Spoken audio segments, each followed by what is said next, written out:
Welcome back my dear student. आज मैं जो है 12th क्लास की बिलियन वाले चैप्टर की दूसरे भाग की जो है वीडियो डालना चाह रहा हूँ।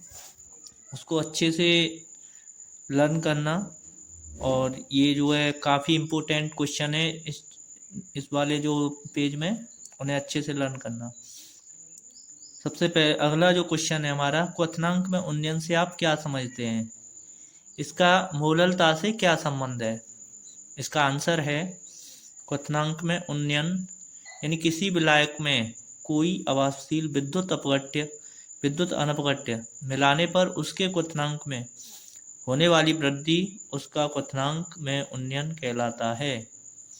इसका गणितीय रूप होता है डेल्टा टीवी बराबर T2 माइनस T1, और मोललता से डेल्टा टीवी का संबंध ये भी पूछ रहा क्वेश्चन में। तो डेल्टा टीवी जो होता है हमारा, वो डायरेक्टली प्रोपोर्शनल होता है मोललता के, यानी डेल्टा टीवी समानुपाती होता है मोललता के। तो डेल्टा टीवी बराबर W into 1000 upon M dash upon capital W and whole multiply by KB, जहाँ KB जो है हमारा विलायक का मोलल जहाँ KB जो है विलायक का मोलल उन्नयन स्थिरांक है। क्वेश्चन नंबर 4, हिमांक में अवनमन से आप क्या समझते हैं? हिमांक में अवनमन से आप क्या समझते हैं? इसका मोललता से क्या संबंध है? आंसर है, सबसे पहले हिमांक में अवनमन किसी अवाष्पशील विद्युत अनपगट्य पदार्थ को किसी विलायक में घोलने पर इसके हिमांक में होने वाली कमी में जो अवनमन यानी जो कमी होती है उसे हिमांक में अवनमन कहते हैं। इसे डेल्टा TF से दर्शाते हैं। मोललता से डेल्टा TF का संबंध, डेल्टा TF जो होता है डायरेक्टली समानुपाती होता है मोललता के। तो डेल्टा TF बराबर हो जाएगा हमारा KF into small w into 1000 upon M dash into capital W। अब यहाँ मैंने सिंबल लिख रखे हैं, जहाँ डेल्टा TF जो है हिमांक में अवनमन है और KF जो है विलायक का मोलल अवनमन स्थिरांक। स्मॉल w हमारा विलेय का भार है, कैपिटल W विलायक का भार है और एम डैश विलेय का अणु भार है। अब हमारा नेक्स्ट क्वेश्चन है, निम्न को परिभाषित कीजिए। तो सबसे पहले आता है परासरण दाब, दूसरा है अणुसंख्य गुणधर्म, थर्ड है हमारा प्रतिलोम परासरण, यानी हेनरी का नियम जो है तुम्हारे टॉपिक से हटा दिया गया है, इस वजह से इसको मैंने काट दिया है। इसका आंसर है सबसे पहले परासरण दाब, किसी विलयन पर लगने वाला वह न्यूनतम बाह्य दाब जो उस विलयन एवं उसके विलायक के मध्य परासरण की क्रिया को रोक देता है, परासरण दाब कहलाता है। अणुसंख्य गुणधर्म, ये किसी विलयन के वे गुणधर्म हैं जो केवल उसमें उपस्थित कणों की संख्या पर निर्भर करते हैं, उनकी प्रकृति पर नहीं।